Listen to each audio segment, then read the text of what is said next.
Estamos cansados, estamos encantados de seguir escuchando. Ha preparado una ponencia, así como lo ha hecho Silvia. Hoy nos dedicamos, como decíamos el otro día en el Consejo Parroquial de PS, a los cuidados del espíritu y cuidados del cuerpo y de la mente. Para ello tenemos dos grandes expertos. Entonces, Pedro, si te parece, empieza el Padre Benigno. Lo que no queremos es aburriros hablando nosotros, sino que de ahí, bueno, vamos a empezar con el ejemplo. ¿Qué queréis preguntarme? Aquí mucho hablar de que preguntéis y yo estoy faltando a la palabra. Quiero preguntar sobre la comisión de momento, ¿no? Sobre la comisión. Que tenemos. Estamos absolutamente abiertos los tres, porque esto ya es... Todo es cosa de tres. Bueno, tres. Y el cuarto, ¿no? El cuarto que lo mueve todo. Cuarto mayúsculo. Bien, pues me ha correspondido presentar al primer ponente y primero, como puede haber, hay personas que no me conocen, presento al presentador. Soy Rafael Junquera, misionero laico del Santísimo Redentor, y en este momento estoy aquí representando al Padre Laureano del Otero, que es el que preside el Secretariado de Evangelización. Como miembro de tal secretariado, pues es un placer para mí, en nombre de todo el secretariado, pues darles la bienvenida a acoger este primer encuentro y colaborar con la comisión. También me corresponde, puesto que estamos en nuestros locales, como director del Instituto Superior de Ciencias Morales, pues acogerles en nuestros locales, que son también los locales de la parroquia y de la comunidad del Santísimo Redentor. Por lo tanto, que se sientan como en su casa en este día, en esta media tarde y el mediodía de mañana. Y bueno, ya para no alargarlo más, pues tenemos con nosotros al primer ponente, hemos dicho, Benigno Colinas. Benigno Colinas es un viejo amigo, viejo por mi edad sobre todo, porque ya son 30 años los que llevamos conociéndonos. Es un buen leonés del Bierzo, con mucho humor para el que lo conozca. Él se fue, partió para el Espino en el año 46, con 12 años, fue ordenado sacerdote en el año 60 y este año fue destinado de profesor al Seminario Menor de Astorga. En el 66, con el padre Javier Iturgay, funda la parroquia de San Alfonso y San Gerardo. Y luego el resto de su vida pues la ha pasado entre ser párroco y ser misionero. En este momento está de vicario en la parroquia de San Gerardo, de Madrid.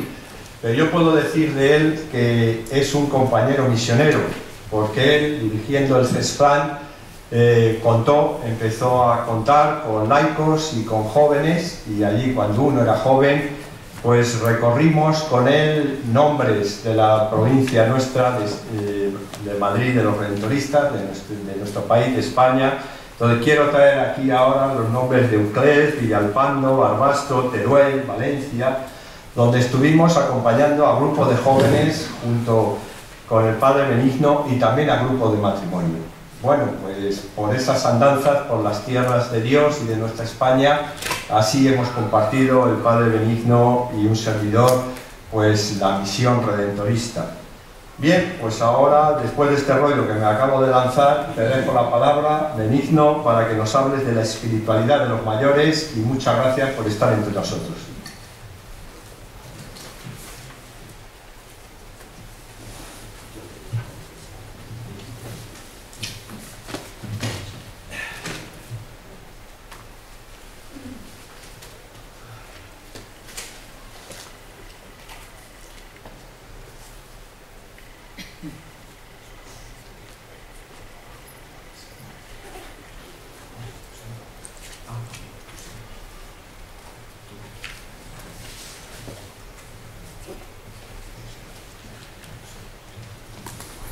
Bueno, vale.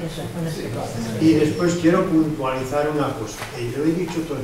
Lo que yo voy a decir no es una ponencia, es una simple charla, así a estilo misionero, como hacemos los misioneros que hemos pasado la vida por ahí predicando por los pueblos.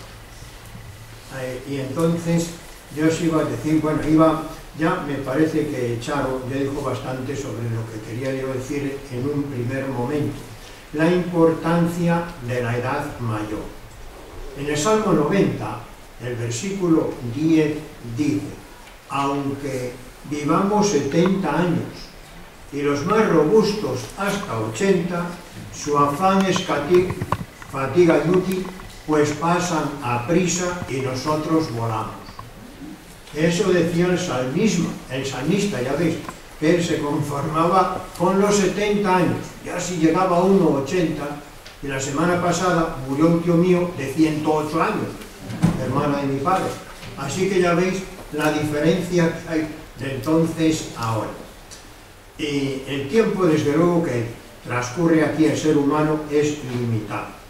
Pero si vemos las estadísticas de la edad, que Charo pone aquí en este libro que nos ha colocado delante, dice que los centenarios en nuestro país pasan de 4.818 y la esperanza de vida es 78 años para los hombres y 84 para las mujeres. Los que pasamos de esa edad ya se acabó, ¿no, verdad? Claro, yo creo que eso es esperanza, no es que ya hayamos terminado. Pero sí podemos decir que entonces los mayores en el momento presente somos un peso fuerte en la sociedad y hay que tenerlos en cuenta porque son la cuarta parte de la sociedad. La cuarta parte es de personas mayores. Y después la cuarta parte de nuestra edad también es la edad de mayores. Si queréis lo dividimos en partes: la infancia, los jóvenes, la madurez y los mayores. Eso es lo que tenemos y por eso es muy importante tener en cuenta a los mayores y se les va teniendo.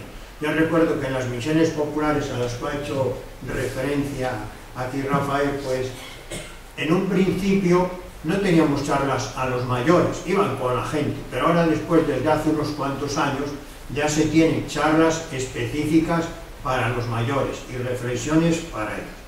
Y en la edad mayor tenemos que decir que surgen nuevas dificultades o se acentúan las inherentes a la vida. Vosotros lo sabéis, disminuyen las fuerzas físicas, también las facultades intelectuales, se va reconociendo la pérdida de memoria, dice, estoy perdiendo memoria, con frecuencia lo decimos. Ahora no se dice tanto esto de decir, cada día soy un poco más tonto, eso ya no solemos decir, ¿verdad? Lo otro sí, pero eso, y aunque sí decimos, aunque soy un poco más torpe. Y yo diría que hay que emplear entonces, frente a estas dificultades, recursos. Y uno de ellos es la espiritualidad. La espiritualidad influye en el bienestar subjetivo y psicológico, en la condición que se tenga del más allá, en las vivencias que tengamos sobre el sentido de la vida, la conciencia con la cual juzguemos nuestra conducta pasada y las decisiones y comportamientos acerca de lo sagrado.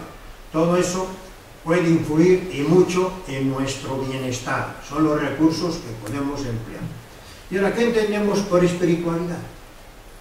Pues es difícil definir lo que se entiende por espiritualidad, porque en nuestros días se han puesto pues de moda unas cuantas formas de espiritualidad.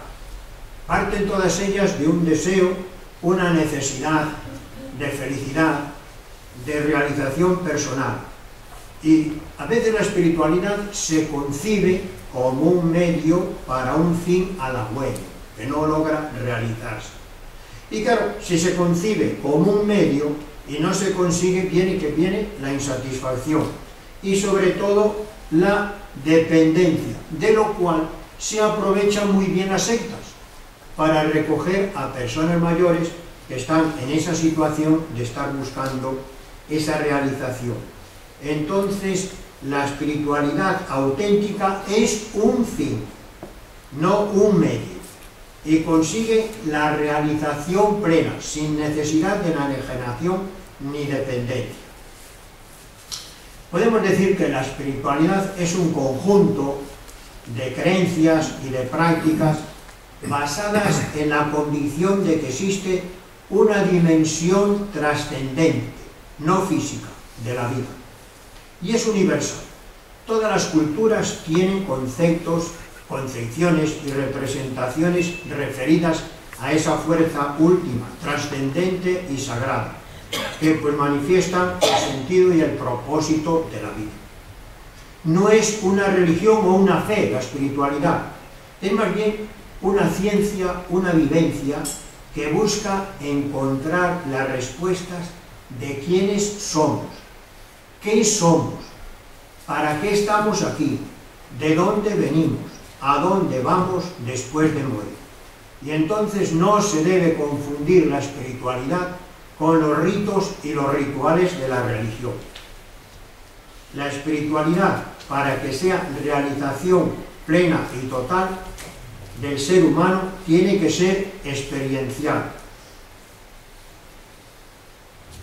Pero tiene que tratarse también de experiencia última, específica, y que no se confunda con espiritualidades sucedáneas, como habréis oído de esa que ha estado tan en boga, Nueva Era, New Age, ¿verdad?, que ha estado tan en boga, que no tiene que ver nada con esto. Porque para que sea una espiritualidad tiene que contener la vivencia de la gratuidad. Y muchas personas pues se creen que están viviendo una vida espiritual cuando viven la vida con sentido o sentimiento integrador, ya sea de carácter metafísico, físico o ético, moral, estético, religioso, naturalista, ecológico, cósmico, y mejor todavía si a esta sensibilidad han llegado con la ayuda de alguna doctrina más o menos esotérica, sofisticada. Se lo creen, aunque su experiencia y su búsqueda sean profundamente interesadas y egocéntricas. Y en estos casos no hay una auténtica y verdadera espiritualidad. Espiritual es un ser humano, creativo, libre, que coincide con su ser, un ser humano dueño y soberano de sí mismo. Toda experiencia interesada y egocéntrica, por sentida y experiencial que sea, nunca será una experiencia espiritual auténtica. Siempre será una búsqueda del propio yo. La espiritualidad genuina, específica, es gratuidad plena y total. Como gratuidad, no es medio para ninguna cosa. Es inexpresable y es laica, es inefable. No son los referentes religiosos lo que hacen que la experiencia sea espiritual, sino la calidad de esta, que sea última y que sea gratuita. La intimidad y gratuidad no son patrimonio de las religiones, sino del ser humano. Vamos a ver ahora la espiritualidad y la religión. Ahí tenéis unos cuantos signos de distintas religiones, ¿no?, de distintas religiones, y tenéis ahí, entre ellas está también la cruz, la nuestra. Pues atendiendo a las coincidencias de las distintas maneras de entender la espiritualidad, podemos afirmar que la espiritualidad es la búsqueda de lo sagrado, y abarca, pues, esta definición, experiencias espirituales tradicionales, teocéntricas y de base institucional, y también las expresiones no teístas, apartadas de las creencias y prácticas tradicionales. Pueden existir personas que no son religiosas, pero sí son espirituales. Si la espiritualidad es la búsqueda de lo sagrado, la religión sería la búsqueda de significado en formas relacionadas con lo sagrado. Así, la espiritualidad es el corazón de la religión y su más importante función. La espiritualidad es una dimensión que trasciende lo biológico, psicológico y social de la vida.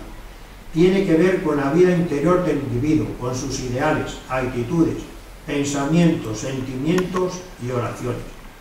Puede manifestarse como una ansia de Dios, como búsqueda de lo sacro divino, como necesidades expresivas ligadas al arte. La religión es un sistema de creencias y culto organizado por personas practicantes. Pertenecer a una religión implica estar atado, ligado o servir a una divinidad determinada por un ritual establecido. Se vive en comunidad y tiene sus propias enseñanzas, sacramentos, formas de adoración y rituales. La persona religiosa puede vivir su religiosidad de dos formas: como medio para acceder a la experiencia de lo divino. De esta manera cumple su fin último, que es la espiritualidad. Vive su religión y vivencia su fe como el valor más alto de su vida. Otra forma es cuando la religiosidad se convierte en un fin en sí mismo.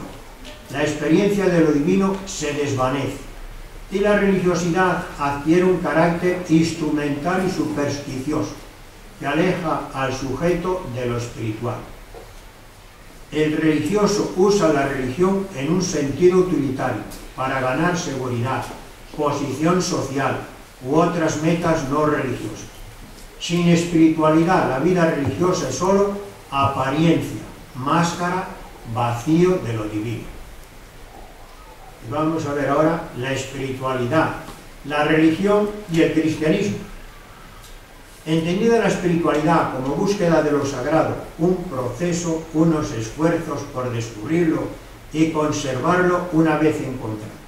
Una persona es espiritual en la medida en que trata de encontrar, saber, experienciar y relacionarse con aquello que percibe como sagrado.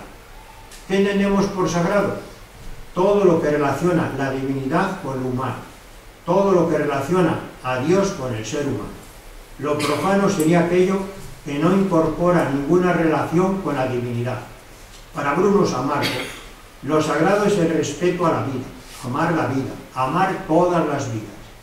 Lo sagrado se usa también para calificar valores que aparecen como esenciales para una civilización, y en ese sentido abarca creyentes y no creyentes. Existen ilimitadas maneras para descubrir y conservar lo sagrado. Estas van desde involucrarse en instituciones religiosas tradicionales o en grupos, programas y asociaciones espirituales no tradicionales. Unas y otras se manifiestan en prácticas más tradicionales de oración, lectura de la Biblia, ritos y otras más humanas, tales como yoga, música, arte, etc. Una mala interpretación de la religión es reducir el cristianismo a solo una religión como el Islam, el judaísmo, el hinduismo. Muchos partidarios del cristianismo lo practican como si fuera una religión, un conjunto de reglas y rituales que una persona tiene que observar para ir al cielo después de la muerte. El verdadero cristianismo es una relación con Jesucristo, como el Mesías Salvador, por gracia a través de la fe. Tiene rituales, tiene reglas, pero no son la esencia del cristianismo. Estos son el resultado de la salvación del cristiano a través de Jesucristo. Observamos esos rituales en memoria de Cristo. La lista de deberes y prohibiciones son derivaciones del amor que tenemos a Dios, en gratitud por lo que Él ha hecho por nosotros, y como resultado de la influencia del Espíritu Santo que mora en nuestras vidas. Otro mal extendido es que existen muchas formas de espiritualidad igualmente válidas. Por ejemplo, meditar en posiciones inusuales, comulgar con la naturaleza, buscar conversación con el espíritu del mundo. Pueden parecer como espirituales, son una falsa espiritualidad. La verdadera espiritualidad cristiana enseña que el mundo físico no es todo lo que existe, que los seres humanos no son solo materia, que están compuestos de alma y espíritu. Hay un mundo espiritual en nuestro alrededor del cual debemos estar conscientes. Es poseer el Espíritu de Dios, es fruto del Espíritu Santo que produce en la persona amor, gozo, paz, paciencia, benignidad, bondad, mansedumbre y templanza. Es volvernos más parecidos a Dios. Jesucristo es el cumplimiento tanto de la religión como de la espiritualidad. Es aquel al que necesitamos estar conectados. Es tu valor personal, tu salvador personal. Y ahora vamos a ver vida y crecimiento espiritual. Los cambios biológicos, psicológicos y sociales propios de esta edad del ciclo vital también tienen su repercusión en la espiritualidad de la persona mayor. A la vez que acontece el deterioro del envejecimiento humano, se da evolución y desarrollo de otros aspectos que se mantienen a pesar de las disminuciones. Las pérdidas que conlleva el envejecimiento se pueden compensar.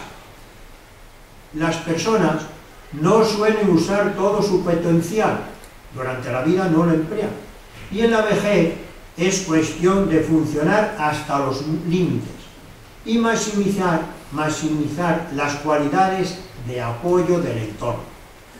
La dimensión espiritual puede colaborar a evitar la desilusión por la pérdida de facultades.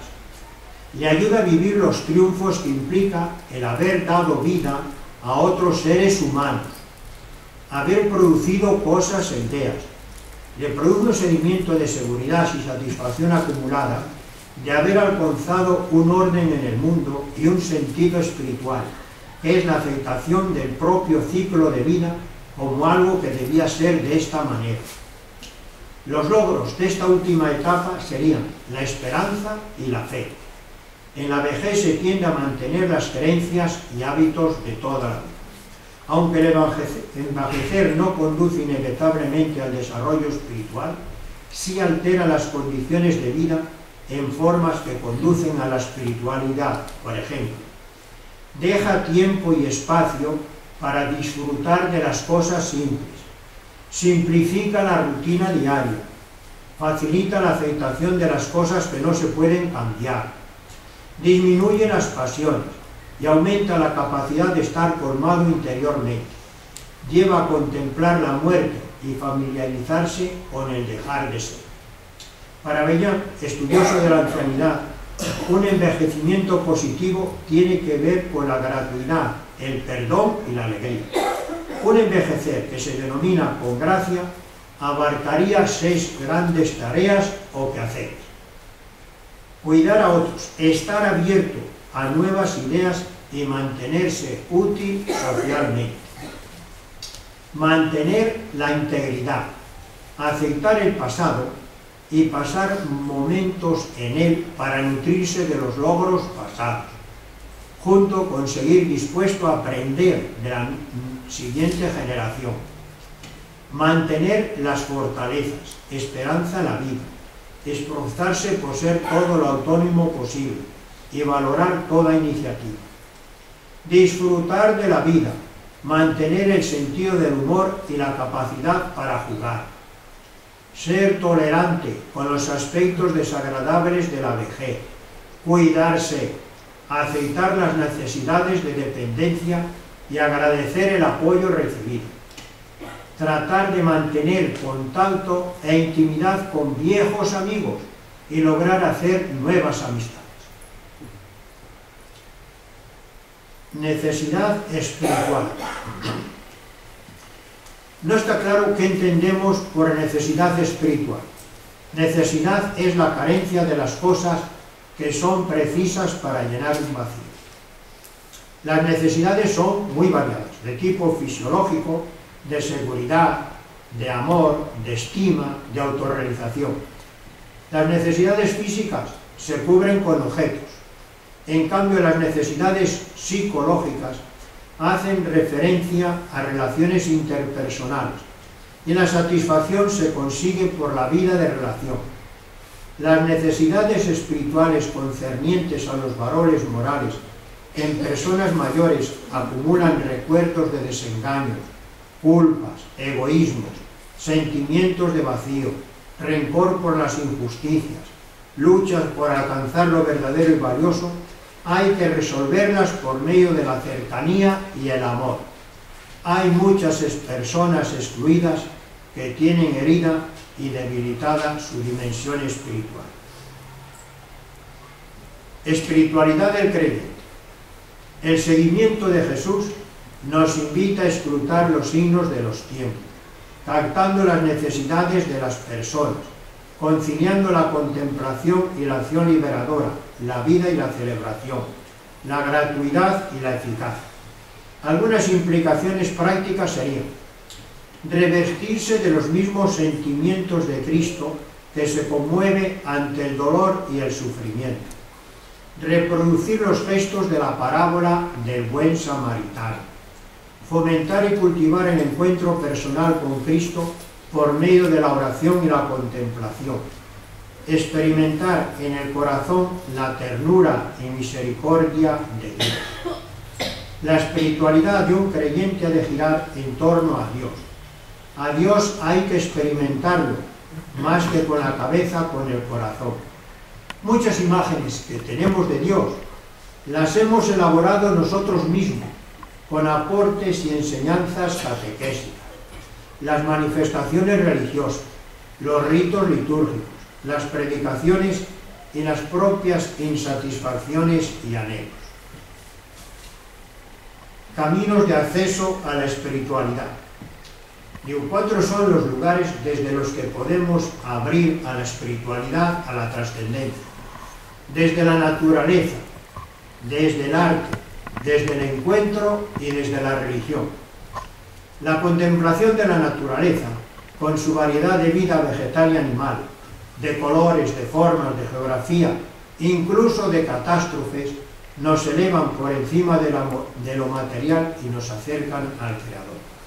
San Juan de la Cruz, en el Cántico Espiritual, lo expresa así: mil gracias derramando, pasó por estos otros con presura, y yéndolos mirando, con sola su figura, vestidos los dejó de su hermosura.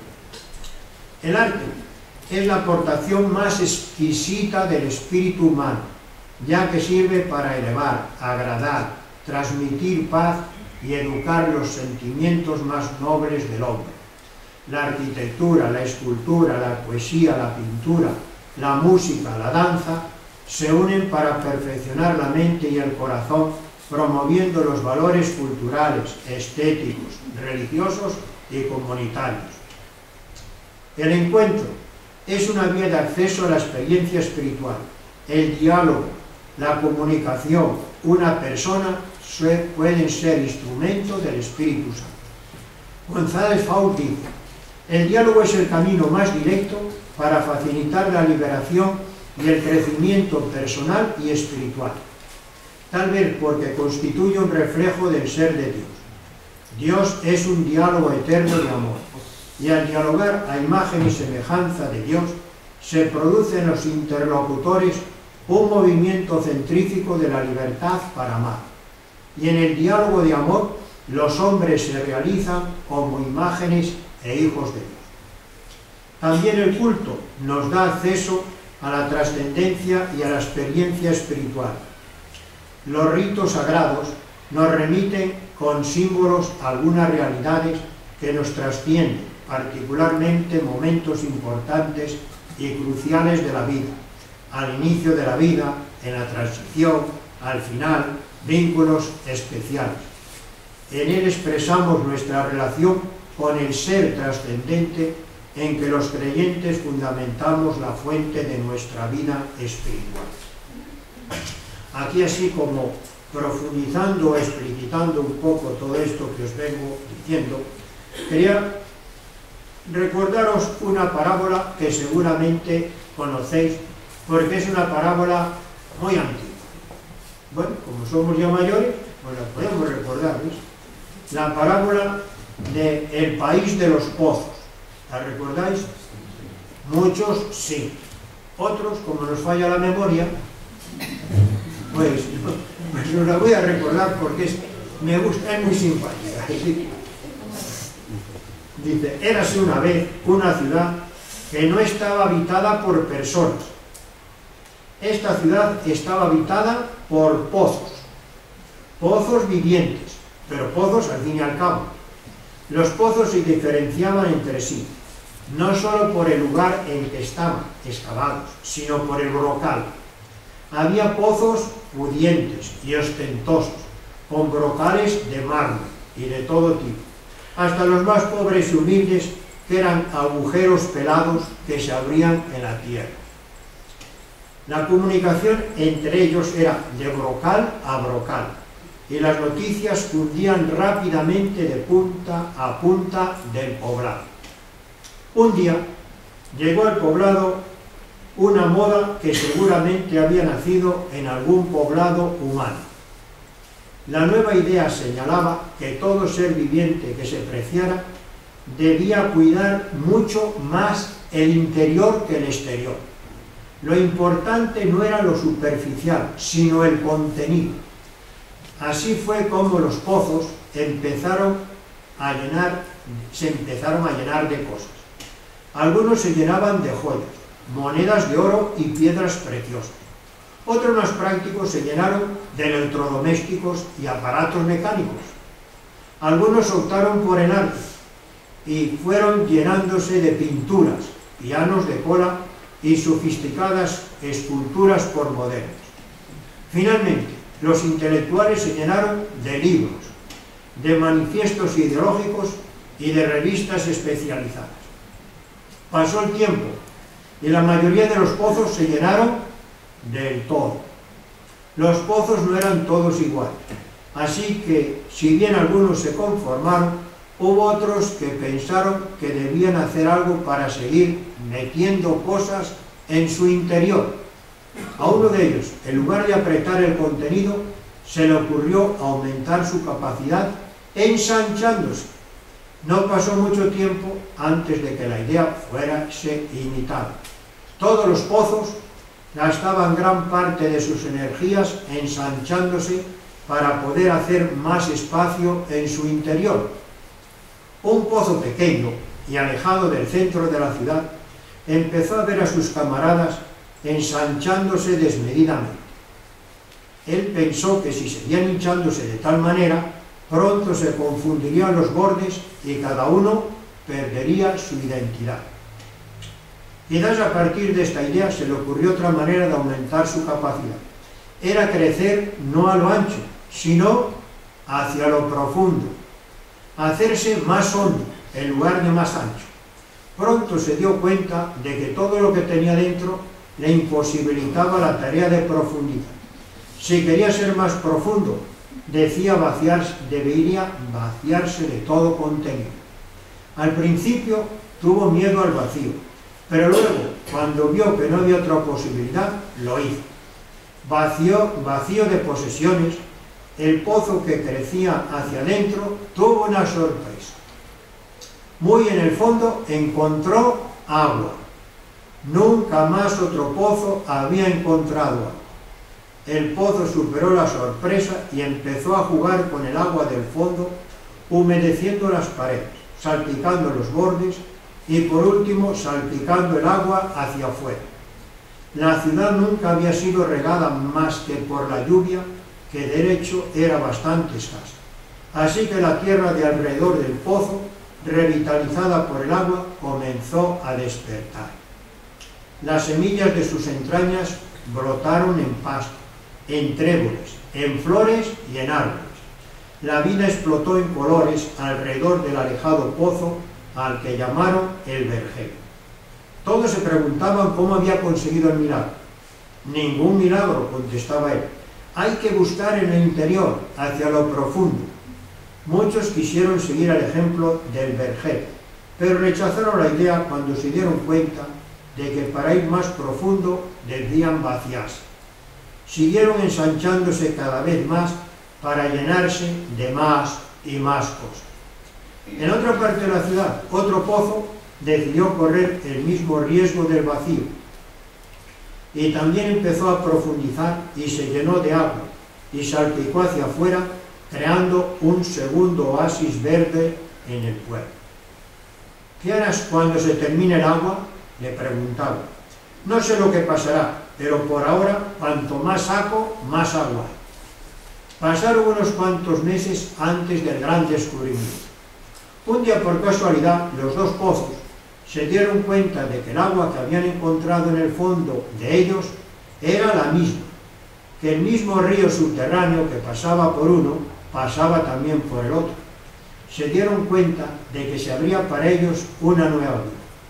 No solo podían comunicarse de brocal en brocal superficialmente, como todos los demás, sino que la búsqueda les había preparado un nuevo y secreto punto de contacto. La comunicación profunda que solo consiguen entre sí aquellos que tienen el coraje de vaciarse de contenidos y buscan en lo profundo de su ser lo que tienen para dar. Es allí donde brota la alegría profunda, esa agua cristalina que todos anhelamos. El único que llena es el amor. Bueno, esta es la parte. La conocíais, ¿verdad? Pero aquí es bonito. Y que es muy aleccionadora para la espiritualidad, para enseñarnos cómo tiene que ser la espiritualidad, no llenándose de cosas, sino profundizando. Además, si nos llenamos de cosas, a los mayores ya hay quien se encarga de quitárnoslas. Así que es inútil. Y mejor es profundizar, que eso no lo quita nadie. Bueno, entonces vamos ahora al crecimiento espiritual. En la sociedad los cambios son rápidos y profundos, y no queda tiempo para asimilarlos. Esto puede crear confusión, y más en la vida de las personas mayores, pues a esos cambios que no alcanzamos a comprender se unen los que experimentamos en nuestra propia vida. A esos cambios externos se unen los cambios propios. La espiritualidad ofrece una ayuda para enfocar esos cambios de estilos, de formas de vida, de valores y criterios. La roca donde puede asentarse el anciano con garantía de abasto de pan y agua es la espiritualidad. Le ofrece una seguridad para capear los temporales de la vida. San Pablo, en la segunda carta a Timoteo, lo expresa así: mi partida es inminente, he peleado la noble pelea, he terminado la carrera, he mantenido la fe, solo me espera la corona de la justicia, y no solo a mí, sino a cuantos desean su manifestación. El anciano sabe que vive una etapa de la vida en que hay que arreglar muchas cosas, unas porque han quedado inconclusas, otras porque necesitan de la misericordia. Hay que compensar omisiones de afecto. Es necesario ofrecerle oportunidades para que el anciano pueda ordenarlo todo y dejar en paz su conciencia. Quienes le rodean o tienen contacto con él deben acompañarlo en esos momentos. Para ayudar a un mayor a vivir en plenitud la última etapa de su vida, quienes lo rodean deben derrochar sensibilidad y ternura con una gran delicadeza espiritual. Otro aspecto muy importante es ayudar a librarse de la ansiedad. No es bueno y causa muchas tristezas, quita la paz y precipita conductas inútiles y malsanas. La espiritualidad libra de la ansiedad de lo que se deseó sin conseguirlo y de los temidos aspectos de la vida y de la muerte. Ayuda a encontrar alegría en las relaciones con la familia y con los amigos. Ayuda a poner la esperanza en el absoluto.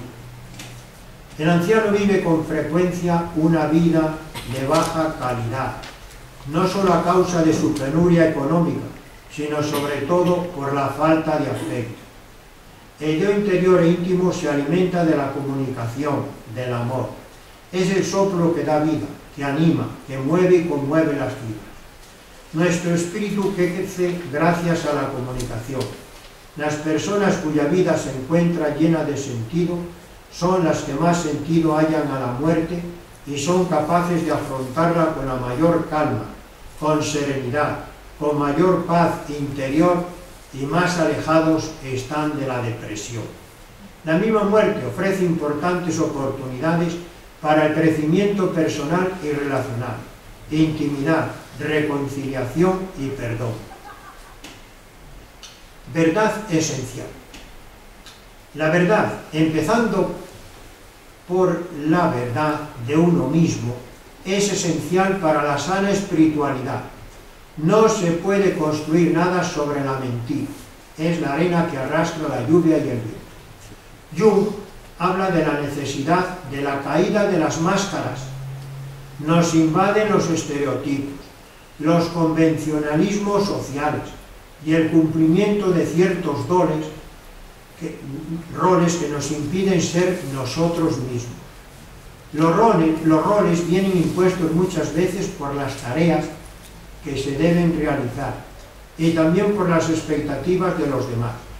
La jubilación puede ayudar a liberarnos de esos imperativos laborales y sociales, que muchas veces nos obligan hasta a vestir de una forma determinada que no nos gusta, a aparentar unos modales que no nos van. En fin, tener máscaras. La verdad esencial nos lleva a ser auténticos y a establecer una escala de valores en nuestra vida. Nos ayuda a evaluar con serenidad la propia historia, a aceptar las luces y las sombras y dar a cada cosa la importancia que merece. La verdad ayuda a enfrentar la culpa en forma liberadora y no angustiosa. Nadie pasa por la vida haciendo solo el bien y nunca el mal. Hay elementos mezquinos y deshonrosos que es necesario sacar de la mente y del corazón. El perdón comienza por uno mismo. Los que rodean al anciano o a una persona gravemente enferma deben ayudar de una forma amorosa a conocer su verdad. Nunca digamos, ya no hay nada que hacer. Siempre se puede cuidar a la persona amada. Esperanza gratificante. Es imposible vivir sin esperanza y más triste morir sin esperanza. La falta de esperanza, según Frank, equivale a la carencia de sentido de la vida. Sería la neurosis más grave de todas, porque afecta la orientación para la vida y la muerte, incapacita para vivir el presente y de cara al futuro. La esperanza es un estado de ánimo en el cual se nos presenta como posible lo que deseamos. La esperanza conlleva tener confianza en el presente y una expectativa firme en el futuro, y tiene una relación cercana con la fe. La esperanza consiste en un deseo y en la creencia firme en que éste será realidad. Cuando tenemos fe, se apodera de nosotros la convicción de que nuestro deseo ya ha sido concedido. Creer es la base de la esperanza. Convicción y certeza es el sustento de la fe. La esperanza renueva nuestras fuerzas y la refresca para la cotidiana jornada en la que habremos de vernos la cara con sucesos nuevos y desconocidos. La esperanza sana el alma desalentada y con seguridad será una amiga fiel que nunca nos abandonará ni desilusionará. Por eso debemos buscarla, crearla, apegarnos a ella y defenderla de quienes por haberla perdido intentan desacreditarla. La esperanza es el puente que nos tiende Dios cuando el viento sopla en contra y los obstáculos nos impiden ver su gloria. Es el recurso final que el Creador pone a nuestra disposición cuando parece que no tuviéramos ningún recurso a nuestro alcance. Elementos que ayudan. Nada ayuda más a la persona anciana para que pueda vivir feliz que el apoyo directo de los hijos y familiares. Desde este amor, la espiritualidad puede llegar a ser más profunda y la vida interior más viva. Las relaciones con los nietos son positivas para abuelos y nietos. Los abuelos se llenan de vida y entusiasmo, ocurrentes y activos, y hay nietos que encuentran mejor interacción con los abuelos que con los padres. Los tienen muy presentes en las oraciones que dirigen a Dios. Yo los digo por experiencia, porque yo todas las mañanas tengo oración, una hora de oración con niños. Esta misma mañana, ya veis, de una hora de oración con niños de 8 años, ahora a una charla con unos octogenarios. Pues les voy a contar una anécdota simpática. Y siempre, cuando les digo, bueno, ahora vais a pedir por quien queréis, siempre han de pedir por sus abuelos. Nunca se los olvida. A su abuela que se cayó, su abuelo que tiene que usar cachapa, sus dos, pero siempre. Y me pasó una vez, os voy a decir una anécdota muy simpática a la oración. Y dice, buah, ya, cuando nos muramos y vayamos al cielo, todos seremos viejecitos. Y dije yo, no hombre, no, todo lo contrario, seremos jóvenes. Y dice uno, ¿y entonces cómo voy a conocer yo a mi abuelo? Pero yo noto en ellos un afecto muy grande a los abuelos. Bueno, las relaciones y eso. El anciano tiene tiempo y capacidad también para el silencio y la contemplación. Benedicto XVI nos ha hablado de los valores del silencio en la Jornada Mundial de las Comunicaciones Sociales, celebrado el 20 de mayo del 2012, bajo el lema Silencio y Palabra, camino de evangelización. Y nos dice, no sorprende que las distintas tradiciones religiosas, la soledad y el silencio sean espacios privilegiados para ayudar a las personas a reencontrarse consigo mismas y con la verdad que da sentido a todas las cosas. El Dios de la revelación bíblica habla también sin palabras, como pone de manifiesto la cruz de Cristo. Dios habla por medio de su silencio, el silencio de Dios. La experiencia de la lejanía del Omnipotente y Padre es una etapa decisiva en el camino terreno del Hijo de Dios, palabra encarnada. El silencio de Dios prolonga sus palabras precedentes. En esos momentos de oscuridad habla en el misterio de su silencio. Y si Dios habla al hombre en el silencio, el hombre igualmente descubre en el silencio la posibilidad de hablar con Dios y de Dios. Necesitamos el silencio que nos transforma en contemplación, que nos hace entrar en el silencio de Dios y así nos permite llegar al punto donde nace la palabra redentora. Espiritualidad y bienestar. Algunos estudios han demostrado la influencia de la espiritualidad y religión en la salud y el bienestar. En cuanto a la salud física, afirman que las personas que oran individualmente, que asisten a la iglesia, leen la Biblia, tienen una presión sanguínea diastólica mucho más baja que los menos religiosos. Tienden a tener estilos de vida más sanos, procuran evitar abusos de alcohol, drogas y malos comportamientos sexuales. Muestran mejores resultados al sufrir alguna enfermedad. Las ciencias religiosas y espirituales contribuyen a la habilidad para enfrentar efectivamente la enfermedad. Parece proteger a los adultos mayores de la enfermedad cardiovascular y el cáncer, que son las dos más importantes del final de la vida, y también parecen alargar el tiempo para llegar a la invalidez. Tienen efectos de alivio del estrés de la hospitalización, de las pérdidas propias de la vejez, predicción positiva de salud mental, satisfacción vital y una menor proporción de depresión. Más satisfacción con la vida y la felicidad. Facilita la adaptación a los impedimentos. Los que tienen una profunda y personal fe religiosa tienen mayor sensación de bienestar y satisfacción vital cuando se encuentran bajo estos estrés, tienden a mostrar menos temor a la muerte. A pesar de todos estos aspectos positivos, también hay estudiosos que han afirmado lo contrario. Según ellos, la espiritualidad y la religiosidad pueden ser fruto o fuente de conflictos y de sufrimientos.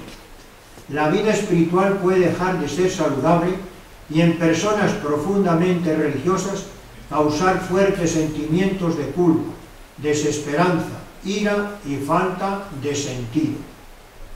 Yo recuerdo que hablando con el director del psiquiátrico del doctor Izquierdo, que está allí cerca de San Gerardo, pero era hablando con él en el año 1967, que ya hace tiempo, cuando fui a fundar allí. Pues recuerdo que él decía que muchas de las personas que tenía en el psiquiátrico eran por culpa de la religión, que les habían metido miedos al pecado, miedos al infierno, miedos al demonio, y que estaban obsesionados por escrúpulos. Eso me decía él. No sé hasta qué punto será verdad, pero los escrúpulos han causado verdaderos estragos. Gracias a Dios han disminuido muchísimo, ¿verdad? Muy bien. Bueno, la Iglesia y los ancianos.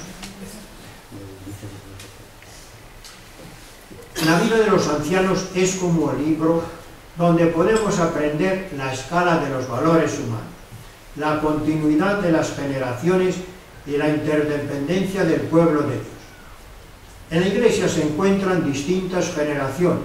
Es el lugar donde, además de celebrar todos juntos la Eucaristía, cada etapa de la vida tiene su interpretación y respuesta del amor de Dios. Un intercambio donde los ancianos aportan valores religiosos y morales para la vida de la comunidad cristiana, de la familia y de la sociedad. La práctica religiosa ocupa un lugar destacado en la vida de las personas mayores. La tercera edad favorece la apertura a la trascendencia. Las asambleas litúrgicas, las charlas espirituales y las reuniones de formación religiosa y de oración encuentran el número mayor de participantes en los ancianos. Además de las celebraciones parroquiales destinadas a todo el pueblo de Dios y que cada día se van limitando más a una asistencia de ancianos, es necesaria una acción pastoral, catequética y oracional dirigida a los mayores. Como afirma aquí Rosario Paniagua en este libro que tenéis ya delante, la amistad tiene una gran importancia en los mayores. Les unen historias comunes, épocas comunes, experiencias comunes, problemas comunes. De ahí la importancia de una pastoral diferenciada que se materializa en grupos de encuentro, crecimiento en la fe, oración compartida, formación permanente, cultura, ocio lleno, convivencia, en donde se sientan como en casa y con amigos para vivir unidos su vida y su fe. Además de los beneficios que reporta cada uno de los que pertenecen a estos grupos, también sirven para ayudar y colaborar en la atención y apostolado parroquial. Pastoral con los mayores. La pastoral con los mayores debería empezar por una catequesis sobre la imagen de Dios y la relación personal con su Hijo Jesucristo. Es necesario desmontar falsas imágenes de Dios y sus exigencias salvíficas, sobre todo cuando la edad indica que son pocos los años que restan para ir a las estancias que en su casa nos ha preparado Jesucristo. La labor de esta catequesis es arrinconar la imagen de Dios premiador de los buenos y castigador de los malos, que aparece como juez más inclinado a castigar que a premiar. Además, el premio hay que merecerlo a base de sacrificios, oraciones y acumulación de méritos. Y tenemos que decir, Dios nos ama no porque nosotros seamos buenos, sino porque Él es bueno y envió su Hijo al mundo no para juzgarlo, sino para salvarlo. Además existe un cierto fatalismo, indicando por un lado que el destino de cada uno está por encima de la providencia de Dios, y por otro lado considerando que el sufrimiento, las limitaciones, las enfermedades, las pérdidas son como un castigo de Dios. La comunidad cristiana es la responsable de ayudar al anciano a profundizar evangélicamente en el Dios revelado por Jesucristo, llenándolo de esperanza y de fe, y quitando estas cosas de la cabeza, que no sé cómo se les han ido metiendo poco a poco. Bueno, yo confieso en mi culpa que los misioneros antiguos teníamos bastante de esto en nuestras predicaciones, ¿no es verdad? Bueno, y entonces es deber de la Iglesia ofrecer a los ancianos la posibilidad de encontrarse con Cristo. Para muchos la espiritualidad se ha centrado en la vida de algunos santos, considerados como milagreros. La comunidad cristiana como pueblo de Dios y barca donde navegamos juntos, no ha entrado en sus vidas, más bien ha sido la búsqueda de una salvación individual y una piedad interesada, buscando las bendiciones para mi persona, mi familia. Y esas son las que han orientado muchas veces la relación con Dios. Cristo ha ido introduciéndose en sus vidas despacio, a veces un poco bajo la advocación del Sagrado Corazón de Jesús, que gracias a Dios se ha ido metiendo bastante. Cuidado con los ejercicios piadosos, procesiones, imágenes, ritos de las celebraciones que se cambian o suprimen. La reacción puede ser deletérea. Y que vengan diciendo nos han quitado la religión, como ahora con quitar la mula y el buey del nacimiento. ¿Ya lo veis la reacción? Así que ya lo veis el cambio. Entonces, la norma que yo siempre aprendí, sobre todo aprendí del mundo mejor cuando trabajaba con ellos, como norma, no suprimir nada, sino sustituirlo con algo mejor, precediendo el cambio de consultas y catequesis. En lugar de la mula y el buey, poner unos buenos caballos, sustituirlo por algo mejor, ¿verdad? Bueno, entonces, eso es lo que, con esto, plan de bromas, ¿no? Pero en serio, que cuando se le quita, por ejemplo, el rosario, hay que ver, darles una explicación y sustituirlo por alguna cosa. No vaya a pasar lo que está pasando ahora en San Gerardo también, ¿no? Porque se ha dejado de rezar el rosario durante la exposición del Santísimo. Algunos se han contrariado muchísimo diciendo que el rosario es una devoción cristocéntrica y hay que rezarlo delante del Santísimo, porque se les ha dicho que lo recen antes de la exposición. Pero ya veis, por eso digo que hay que tener cuidado y entonces hay que precederlo de una catequesis y dar una explicación, porque si no puede ser contraproducente. También el anciano, a pesar de la edad, es interpelado por Jesucristo como Nicodemo e invitado a nacer de nuevo día a día, tendiendo a alcanzar la meta señalada también por Jesucristo. Sed perfectos como vuestro Padre Celestial es perfecto. Y ahora, la experiencia del sufrimiento. Y este es un aspecto muy importante que no podemos descuidar. Y también os resalta aquí este libro que tenéis delante, esta experiencia. Frente a esa realidad, a veces solo sirve, ¿qué sirve? El acompañamiento silencioso. Ya sabéis el caso de aquel niño, que estaba un anciano en el parque llorando inconsolablemente, porque se le había muerto la esposa y el hombre estaba allí solo y llorando. Todas las personas que iban a consolarlo no conseguían nada. Por fin llegó un niño, se sentó al lado y al rato dejó de llorar. Y después le dijeron al niño, ¿pero qué hiciste tú para que no dejara de llorar? Ayudarle a llorar. Ayudarle a llorar fue lo que hizo. Pues a veces es eso, el acompañamiento y no otra cosa. El acompañamiento silencioso. Acompañar al enfermo. No diciéndole al enfermo, vengo a visitarle por amor de Dios. No, hay que decirle, vengo a visitarte porque te amo. Porque si no de esa forma, pues esa piadosa exclamación, por amor de Dios, puede venir el rechazo cada vez más frecuente de las visitas que se hacen a los enfermos en nombre de la parroquia. Vosotros lo sabéis que esto existe. Que parece que la gente no quiere que se les visite en nombre de la parroquia. La desatención de los familiares genera un dolor mayor que la propia enfermedad. El visitador, si es admitido, deberá hacer de puente para mejorar, al menos desde la comprensión y el afecto, las relaciones con los hijos. El anciano enfermo sufre muchas pérdidas de salud, de fuerzas, de autonomía, de privacidad, de compañía, de amigos, de familiares. Debemos asumir el papel de buenos samaritanos para atender y recoger al herido que encontramos medio muerto en el camino de la vida. Acercarlos lo más posible a la posada, a la comunidad creyente, que le puede reconfortar con el calor de la fe, del amor y sobre todo de la esperanza, manifestándose sobre todo a través de los sacramentos. El dolor, lo sabemos por experiencia, aleja a unos de Dios y a otros los acerca. El libro de Job, ya veis que nos describe esas dos situaciones. La mujer de Job se aleja de Dios al ver el sufrimiento de su marido y además intenta alejarlo a él. Y en cambio Job dice, antes te conocía de oídas, ahora te han visto mis ojos. Le han acercado.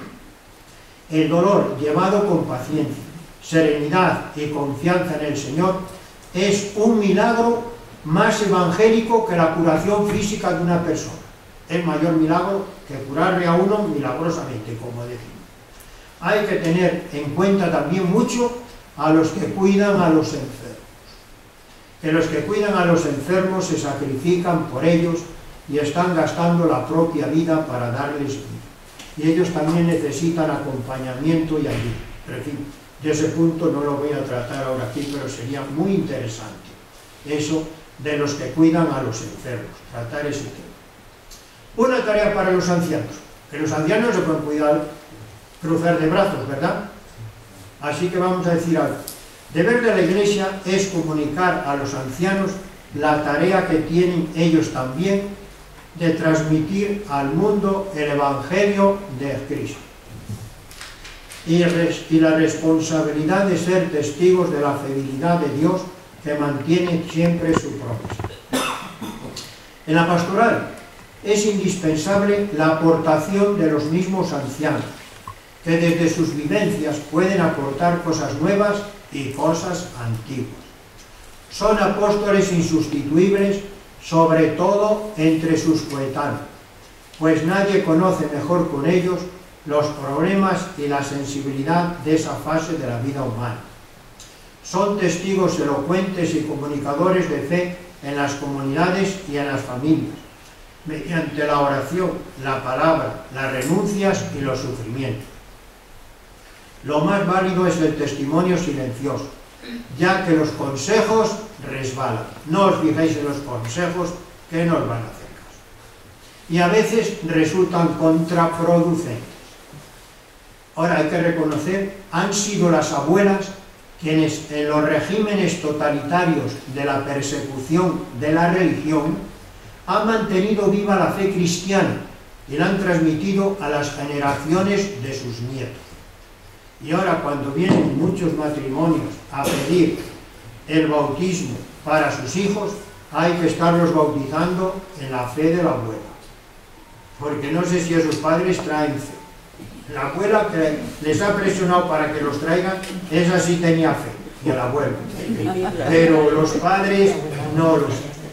Por eso, agrupaciones, asociaciones, grupos de apostolado formados por ancianos están evangelizando actualmente en muchas parroquias. Tienen tiempo, experiencia, habilidades para entregarse a la pastoral. Y los encontramos presentes en la catequesis, en Cáritas, en grupos de oración. Y como os decía antes, suelen los nietos conectar muy bien con los abuelos. Y yo creo que en cuestiones religiosas preguntan más a los abuelos que a los padres. Bueno, y entonces para desarrollar esta pastoral es necesario también apoyar a los mayores por medio de la formación. Vendría ahora a decir algo sobre la vida ascendente, pero como los que estáis metidos en ella ya la conocéis, no decís nada. No os parece, porque ya está. Y así termino porque ya estoy cansado de hablar. Ya soy anciano. Así que gracias por venir.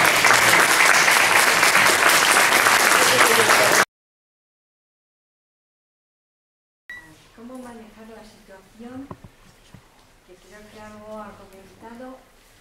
Que en grupos donde personas mantienen la tradición, vamos, de ritos, de todo, y por más que les intentas tirar todas esas máscaras, no se caen. Entonces a veces es como parece que les estás forzando a ver que eso no vale, ¿no? Que ahora hay que cambiar y tal.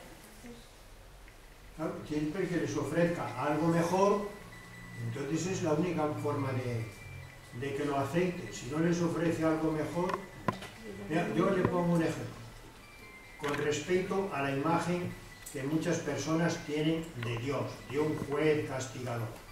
Usted les ofrece una imagen de Dios Padre, responsable, es cierto, ¿no?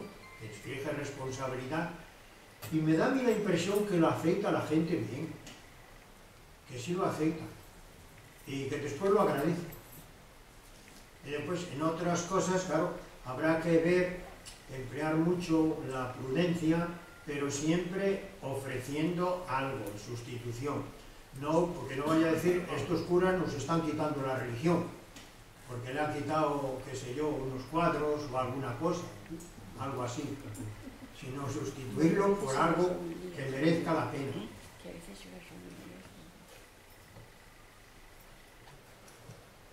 Venga. Me voy a comentar un caso de hace mucho tiempo cuando pertenecía yo a la Pastoral de la Salud y comencé a visitar a una anciana, una señora no tan anciana. En principio, pues yo le empezaba un poco a hablar de la misericordia y de la bondad de Dios y después de varios días me dijo que ella no era creyente. Entonces tuve que cambiar el chip y comenzaré a hablar pues, de amiga, un poco de que le iba a hacer compañía, de que me contase cómo pasaba los días y cuáles eran los problemas que ella tenía.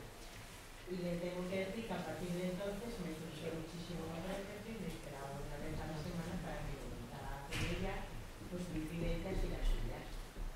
Creo que también es importante en ese aspecto respetar la voluntad de cada persona. ¿Qué opina usted? Bueno, que estoy de acuerdo con usted, muy bien me parece, y que actuó muy bien, hizo muy bien.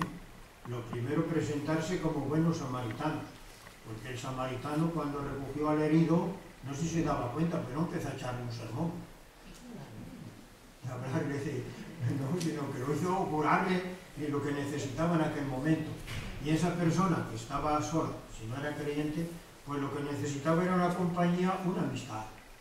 Y en esa compañía, esa amistad, podía descubrir también la imagen de Dios, que le amaba y le quería. Y Dios se servía de esa persona, estaba sirviendo de usted. Y es una forma. Aunque no lo dijera explícitamente, ni usted ni ella hablaran de Dios explícitamente. Pero ahí en medio, yo estoy convencido que estaba yo. En el caso de que atiendes ancianos que disfrutan con la visita y con todo lo que se le hace, cuando te cortan los familiares por cosas que tienen que hacer y no llegas a ellos, un poco de frustración. Claro, que son los familiares los que se meten. Cosas, claro. Claro, yo no sé ahí cómo se puede... Por cosas que tienen que hacer, te dicen, no venga o espérese o ya avisaré. Esto nos ha pasado más de una vez. Sí, eso tiene usted toda la razón. Y a mí me ha pasado en misiones mucho. Cuando los misioneros vamos a visitar a los enfermos, era alguno que ha avisado a la vecina para ver si el misionero iba y lo convertía. Y claro, llegar allí y darte con la puerta en las narices. Eso nos ha pasado a mí más de una vez y a los compañeros de misiones también. Y yo no sé ahí qué se puede hacer, porque yo tampoco sabría decirle de qué se puede servir uno para poder entrar al enfermo, porque lo menos que podía hacer la familia, respetar al enfermo, y si él está a gusto con esa persona, dejarlo que esté a gusto. Pero ahí está fallando la familia. Eso veo yo así. No sé si alguno tiene por aquí alguna solución a eso. Yo veo que en eso es insistir en lo que le gusta a la persona mayor, no lo que le gusta al hijo, o a la nuera, o al yerno. Eso es lo que le abre la puerta. No le abre la puerta. Ya, pero hacerle ver que el importante ahí es el mayor, porque ahí sí no cabe una cierta manipulación, y de eso no queremos hablar. O sea, que yo me estoy encontrando con gente en sanatorios y tal, que no quieren hacer ningún ritual ni nada. Bueno, pero a tu padre o a tu madre hace muy poco me ha pasado. Ah, pues sí le gustaría. Pues entonces, última voluntad. A ver si me explico. O sea que no se trata de lo que quieren los hijos, sino abordar, evocar lo que a su padre o a su madre le gustaría. Porque si no hay ritos de paso que ya no se hacen. ¿Qué está pasando? Lo estoy viviendo esto. Personas profundamente religiosas que los hijos se dedican a que no, y sobre todo cuando hay un deterioro cognitivo. En el tema de Alzheimer y demencias hay que recordarle a los hijos cuáles fueron los valores y las claves de su padre y de su madre. Esto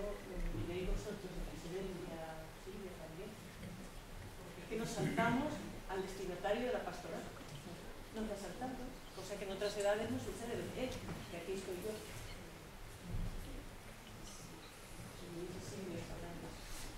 Mira, yo en ese sentido tengo una experiencia interesante y es en Jerez de la Frontera, en la parroquia atendía un hospital. Que recuerdo que llamaba de allí diciendo, mira, venga aquí que tengo 3 o 4 enfermos muy mal en la UCI o en la UBI, como queréis decir. Y entraba allí y el que estaba dirigiendo la sala decía, mire padre, atienda usted al número 5, 6, 7. Bueno, yo iba y los atendía. Y cuando ya los había atendido, les decía, quitad las máquinas. Y ya los desenchufaban, que era señal de que se acabó con ellos. Entonces yo al director le pregunté, digo, oye, yo he oído que usted no cree en Dios ni cree, no tiene fe, que es ateo. Dice, sí, es verdad. Digo, entonces usted, ¿por qué ha tenido las máquinas enchufadas y esperándome a que yo llegara y me ha llamado para que le dé los sacramentos a esto, la unción? Dice, porque yo sé que ellos tenían fe y yo respeto la fe de las personas. Eso me dijo él. Yo vi, le alabé, dije, muy bien, hace usted en respetarlo.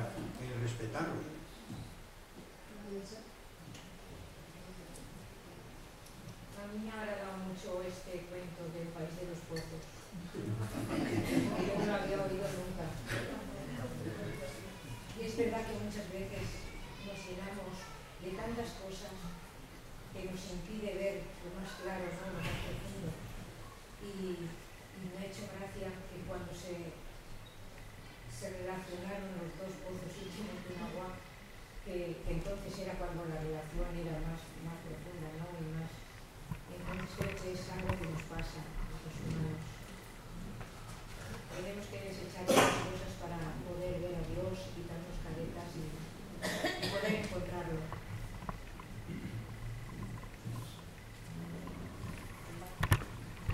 Esta charla la pueden pasar, o vais vosotros por las parroquias, la podéis repetir, la charla que nos has dado. Pueden pasar, o la vais a conservar, o la vais a publicar. Eso es Rosario la que Charo, a ver, Charo. A ver, yo creo que el material del encuentro se puede mandar por correo electrónico a los asistentes. ¿Estoy diciendo lo correcto, padre provincial? Yo creo que faltaría más. Hay que enviarlo, si los autores están de acuerdo, merece la pena. Estamos de acuerdo nosotros, ¿no? Sí, claro. Bueno, pues entonces se puede mandar, a ver, ¿qué mandamos? ¿Solo las presentaciones o las ponencias también o qué? Porque es cuestión de darle una... Yo creo que la quiere toda, ¿verdad? ¿Cómo? Sí. Mandamos todo. Borrar las herejías que haya y después ya se... Bueno, como todos tenemos escrito, ¿no? Está así, tenemos escrito lo que vamos a ir estos días exponiendo, pues entonces lo que es muy necesario es que nos dejéis la cuenta de correo, porque lo que no vamos a hacer es por correo postal, que siempre si una persona no tiene, hay alguien próximo, entonces, y aprovecho para decir, las personas que me han dicho que mañana situaciones no pueden venir, que nos dejen ya la dirección de correo, porque en ese caso nos prometemos que se va a mandar todo. ¿Parece? Tanto las presentaciones también o no. La ponencia, ¿no? Las ponencias, lo que es el texto. Claro. Las presentaciones no, el texto. Pues eso lo tomamos nota nosotros y lo mandamos. Pero tenéis que dejarles el correo electrónico, ¿vale? Sí, con Barro, como siempre, muy buena iniciativa. ¿Alguna otra cuestión, alguna otra pregunta?